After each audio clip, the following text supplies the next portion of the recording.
നമസ്കാരം. ഹിന്ദുമത പുരാണപ്രകാരം ദേവന്മാരും അസുരന്മാരും ചേർന്ന് പാലാഴിമതനം നടത്തിയപ്പോൾ അമൃതിനൊപ്പം ഉദ്ഭവിച്ച പല ദിവ്യമായ വസ്തുക്കൾക്കൊപ്പം ഉയർന്നു വന്ന ദേവതയാണ് ശ്രീ മഹാലക്ഷ്മി. മഹാലക്ഷ്മിയുടെ അവതാര സ്ഥലമായി സ്ഥലപുരാണത്തിൽ പരാമർശിക്കുന്നതും ചർമ്മരോഗ നിവൃത്തി സ്ഥലവുമായ ഒരു ശിവക്ഷേത്രത്തെപ്പറ്റി മനസ്സിലാക്കാം. ക്ഷേത്രം അരുൾമികു സൗന്ദര്യനായികി അമ്മൻ സമേത സിദ്ധനാഥേശ്വരർ തിരുക്കോവിൽ.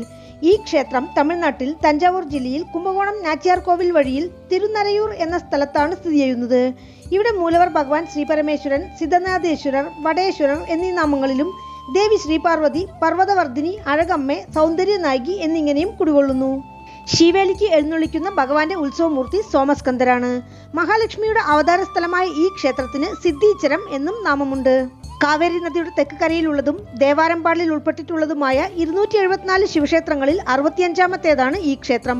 പ്രശസ്ത ശിവഭക്തരായ 63 നായന്മാരിൽ തിരുജ്ഞാന സംബന്ധരും സുന്ദരരും ഈ ക്ഷേത്രത്തിലെ ഭഗവാനെക്കുറിച്ച് ദേവാരംപാടിൽ പതികം പാടിയിരിക്കുന്നു. പുരാണങ്ങളിൽ ഈ പ്രദേശം സിദ്ധീച്ചരം, സുഗന്ധവനം, നാരപുരം, കുബേരപുരം, ബ്രഹ്മപുരം എന്നിങ്ങനെയായിരുന്നു അറിയപ്പെട്ടിരുന്നത്. ശ്രീമുരുകൻ, ബ്രഹ്മാവ്, മഹാവിഷ്ണു, അർജുനൻ, മാർക്കണ്ഡേയ മഹർഷി, കുബേരൻ, ദേവന്മാർ, ഋഷികൾ, ഗന്ധർവന്മാർ, സിദ്ധന്മാർ എന്നിങ്ങനെ പല ദിവ്യരും ഇവിടെ ശിവഭഗവാനെ പൂജിച്ചിട്ടുണ്ട്.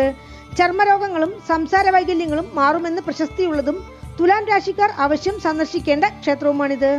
ശ്രീ മഹാലക്ഷ്മി ഇവിടെ അവതരിച്ച കഥ ഇപ്രകാരമാണ്. മേധാവി മഹർഷിക്കും പത്നിക്കും ശ്രീ മഹാലക്ഷ്മി മകളായി പിറക്കണമെന്നൊരു ആഗ്രഹം ഉദിച്ചു. അതിനുവേണ്ടി മേധാവി മഹർഷി ഇവിടെയുള്ള തീർത്ഥക്കരയിൽ വഞ്ചുള മരത്തിന് കീഴെ ശിവഭഗവാനെ വളരെ കാലം തപസ് ചെയ്തു. തപസ്സിൽ സംപ്രീതനായ ശിവഭഗവാൻ മഹാവിഷ്ണുവിനോട് മഹാലക്ഷ്മിയെ മേധാവി മഹർഷിയുടെ മകളായി ഭൂമിയിൽ പിറക്കാൻ നിർദ്ദേശിച്ചു. ശ്രീമൻ നാരായണനും അത് സമ്മതിച്ചു. അങ്ങനെ ഒരു പങ്കുനി മാസം ഉത്രം നക്ഷത്രത്തിൽ ഇവിടെയുള്ള തടാകത്തിലെ താമരമലരിൽ ഒരു ചെറിയ പെൺകുട്ടിയായി മഹാലക്ഷ്മി അവതരിച്ചു. അവൾക്ക് വഞ്ചുളാദേവി എന്ന് പേരുവെച്ച് മേധാവി മഹർഷിയും ഭാര്യയും വളർത്തി. വഞ്ചുളാദേവിക്ക് വിവാഹപ്രായം എത്തിയപ്പോൾ അവളെ ശ്രീമൻ മഹാവിഷ്ണുവിന് വിവാഹം ചെയ്തു കൊടുക്കണമെന്ന് മഹർഷി ആഗ്രഹിച്ചു. അപ്രകാരം ശ്രീ പരമേശ്വരനും പാർവതീദേവിയും മുൻകൈയെടുത്ത് അവളുടെ വിവാഹം മഹാവിഷ്ണുവുമായി നടത്തിക്കൊടുത്തു. മഹാലക്ഷ്മി ജനിച്ച സ്ഥലമായി തിരുനരയൂർ സിദ്ധനാഥേശ്വരർ കോവിലും വിവാഹം കഴിച്ചുകൊടുത്ത സ്ഥലമായി ഇവിടെ നിന്നും 1 കിലോമീറ്റർ ദൂരത്തുള്ള ദിവ്യദേശങ്ങളിൽ ഒന്നായ നാച്ചിയാർ കോവിലും അറിയപ്പെടുന്നു. ദേവി ചെറിയ കുഞ്ഞായി അവതരിച്ചതിനാൽ ശ്രീ കുബേര മഴലെ മഹാലക്ഷ്മി എന്നറിയപ്പെടുന്നു. മഴലെ എന്നാൽ തമിഴിൽ കുഞ്ഞുങ്ങളുടെ കൊഞ്ചൽ എന്നാണ് അർത്ഥം. ദേവി കുട്ടിയായി അവതരിച്ചതിനാൽ ഈ ക്ഷേത്രത്തിലെ മഹാലക്ഷ്മി സന്നിധിയിൽ ദേവിക്ക് പാവാടയും ജാക്കറ്റുമാണ് അണിയിക്കുന്നത്. ഈ കുബേര മഴലെ മഹാലക്ഷ്മിയെ ദർശിച്ചു പ്രാർത്ഥിച്ചാൽ സമ്പത്തിന് മുട്ടുവരില്ല എന്നാണ് വിശ്വാസം. പൗർണമി ദിവസങ്ങളിലും വെള്ളിയാഴ്ചകളിലും ദേവി സന്നിധിക്ക് മുന്നിൽ ഗോപൂജ നടത്തി 108 താമരമലരുകൾ നിവേദിച്ച് പൂജിക്കുന്നു. ദീപാവലി, പൊങ്കൽ എന്നിങ്ങനെയുള്ള വിശേഷ നാളുകളിൽ പട്ടുപുടവ, ചീവക്കായ്, നല്ലെണ്ണ, പൊങ്കൽപ്പാന, വെല്ലം എന്നിങ്ങനെയുള്ള സാധനങ്ങൾ തമിഴ് ആചാരപ്രകാരം മഹാലക്ഷ്മിയുടെ ജനിച്ച വീടായ സിദ്ധനാഥേശ്വരർ കോവിലിൽ നിന്ന് വിവാഹം കഴിച്ചു കൊടുത്ത നാച്ചിയാർ കോവിലിലേക്ക് കൊടുത്തുവിടുന്നു. വൈകുണ്ഠ ഏകാദശിയുടെ പിറ്റേന്ന് ഈ ക്ഷേത്രത്തിൽ നിന്ന് ശിവഭഗവാനും പാർവതീദേവിയും മഹാലക്ഷ്മിയെയും ശ്രീമൻ മഹാവിഷ്ണുവിനെയും കാണാൻ നാച്ചിയാർ കോവിലിലേക്ക് എഴുന്നള്ളുന്ന വൈഭവവും നടക്കുന്നു. വേറൊരു ഐതിഹ്യം, 18 സിദ്ധന്മാരിൽ ഒരാളായ കോരക്കർ സിദ്ധർക്ക് ദേവന്മാരുടെ ശാപം മൂലം ചർമ്മരോഗം പിടിപെട്ടു. അദ്ദേഹം ഇവിടെ ഭഗവാനെ പൂജിച്ചു. കോരക്കർക്ക് ദർശനം കൊടുത്ത ഭഗവാൻ സിദ്ധരുടെ രോഗം മാറ്റിയതിനാൽ ഈ പ്രദേശം സിദ്ധീച്ചരമെന്നും ശിവഭഗവാൻ സിദ്ധനാഥേശ്വരർ എന്നുമായി മാറി. ശിവപൂജ ചെയ്യുന്ന കോരക്കർ സിദ്ധരുടെ ശില്പവും മേധാവി മഹർഷിയുടെ ശില്പവും അടുത്തടുത്തായി ക്ഷേത്രത്തിലുണ്ട്. ചർമ്മരോഗമുള്ളവർ പൗർണമിയിലും വ്യാഴാഴ്ചകളിലും സിദ്ധർക്ക് നല്ലെണ്ണ അഭിഷേകം നടത്തി ആ എണ്ണ വാങ്ങിച്ച് ചർമ്മത്തിൽ തടവിയാൽ വ്യാധികൾ ഗുണമാകുമെന്നാണ് വിശ്വാസം. വേറൊരു ഐതിഹ്യം, യുഗങ്ങൾക്ക് മുമ്പ് നരനാരായണന്മാർ ഒരു കാട്ടിൽ ഭഗവത് ദർശനത്തിനായി തപസ്സനുഷ്ഠിച്ചിരുന്നു. തപോബലമുള്ള ഒരു അസുരൻ ഇവരുടെ തപസ്സിന് ഭംഗം വരുത്തിക്കൊണ്ടിരുന്നു. ആ അസുരനെ അത്ര എളുപ്പം വധിക്കുക സാധ്യമല്ലാത്തതിനാൽ നാരദ മഹർഷിയുടെയും സൂര്യഭഗവാന്റെയും ഉപദേശപ്രകാരം അസുരന്റെ കവചകുണ്ടലങ്ങളെ യാചിച്ചു വാങ്ങിയതിനു ശേഷം അവർ യുദ്ധത്തിൽ അസുരനെ വധിച്ചു. അസുരനെ കൊന്ന പാപം നീങ്ങാൻ അവർ ശിവനിഷ്ഠയിൽ ആഴ്ന്ന തപസ്സനുഷ്ഠിക്കുമ്പോൾ ഒരു നാൾ ആശ്രമത്തിലെത്തിയ ദുർവാസവ മഹർഷിയെ ശരിയായി ഗൗനിച്ചില്ല. കുപിതനായ മഹർഷി അവരിരുവരും നാരപ്പറവകളായി മാറട്ടെ എന്ന് ശപിച്ചുകൊണ്ട് അവിടം വിട്ടുപോയി.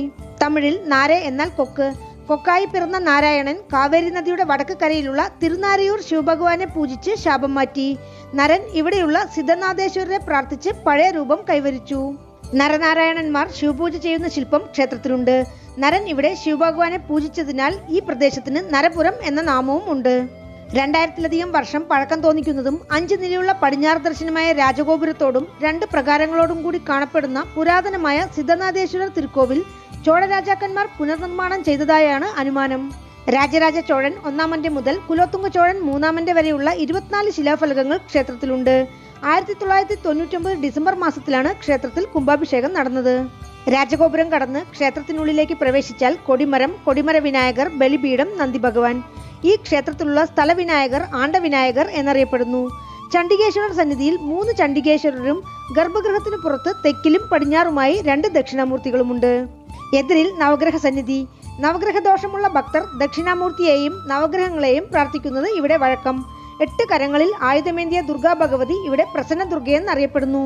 ക്ഷേത്രത്തിലെ പ്രധാന കരുവറയ്ക്ക് മുന്നിൽ ദ്വാരപാലകരായി ദ്വാരഗണപതിയും ബാലഷൺമുഖരും കാവൽ നിൽക്കെ ശ്രീ പരമേശ്വരൻ സ്വയംഭൂ ശിവലിംഗമായി സിദ്ധനാഥേശ്വരർ എന്ന നാമത്തിൽ പടിഞ്ഞാറ് ദർശനമായി അനുഗ്രഹം ചൊരിയുന്നു. ഈ സന്നിധിയിൽ ഭഗവാന് വസ്ത്രം ചാർത്തി പ്രാർത്ഥിക്കുന്നതിലൂടെ പാപങ്ങൾ നീങ്ങും.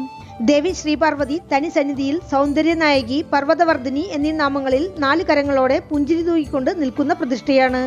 സംസാര വൈകല്യങ്ങൾ മാറാൻ ദേവിക്ക് നല്ലെണ്ണ അഭിഷേകം ചെയ്ത് ആ എണ്ണ സ്വല്പം സ്വല്പമായി ആഹാരത്തിൽ കലർന്ന് സേവിച്ചാൽ നല്ല വാക്ചാതുര്യം ലഭിക്കും എന്നാണ് പറയപ്പെടുന്നത്.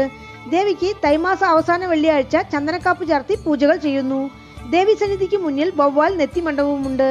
ഈ ക്ഷേത്രത്തിൽ പ്രധാന പ്രതിഷ്ഠകളല്ലാതെ വരസിദ്ധി വിനായകർ, ബാലസുബ്രഹ്മണ്യർ, വലംപുരി വിനായകർ, പഞ്ചലിംഗങ്ങൾ, കാലഭൈരവർ, വീരഭൈരവർ, ലിംഗോദ്ഭവർ, നാഗമ്മാൾ, സൂര്യൻ, നാൽവർ, കാരക്കാലമ്മയാർ, ശനീശ്വരൻ, ഋഷഭത്തിന്റെ തലമേൽ വലതുകൈ ഊന്നിയപടി അർദ്ധനാരീശ്വരർ, പിച്ചാടനർ എന്നിങ്ങനെ ധാരാളം ഉപപ്രതിഷ്ഠകളുമുണ്ട്. ക്ഷേത്രവൃക്ഷം പവിഴമല്ലി. ക്ഷേത്രതീർത്ഥം സിദ്ധനാഥ തീർത്ഥം, ശൂലതീർത്ഥം, ബ്രഹ്മതീർത്ഥം. ആഗമവിധി പ്രകാരമുള്ള പൂജയാണ് ക്ഷേത്രത്തിൽ അനുഷ്ഠിക്കുന്നത്. മാർഗഴി തിരുവാതിര, 10 നാൾ ബ്രഹ്മോത്സവം, ഐപ്പശി അന്നാഭിഷേകം, ആടിപ്പൂരം, വിനായക ചതുർത്ഥി, നവരാത്രി, കന്ദഷഷ്ഠി, തൃക്കാർത്തിക, ശിവരാത്രി, പ്രദോഷം എന്നിവയാണ് ക്ഷേത്രത്തിലെ പ്രധാന ദിവസങ്ങൾ. പൂജാ സമയം രാവിലെ 6 മണി മുതൽ ഉച്ചയ്ക്ക് 12 മണി വരെ, വൈകുന്നേരം 5 മണി മുതൽ രാത്രി 8:30 മണി വരെ. ക്ഷേത്രത്തിലേക്ക് എത്തുവാൻ കുംഭകോണത്ത് നിന്ന് 10 കിലോമീറ്റർ. അടുത്തുള്ള റെയിൽവേ സ്റ്റേഷൻ കുംഭകോണം. വീണ്ടും അടുത്ത വീഡിയോയിൽ കാണാം. നന്ദി.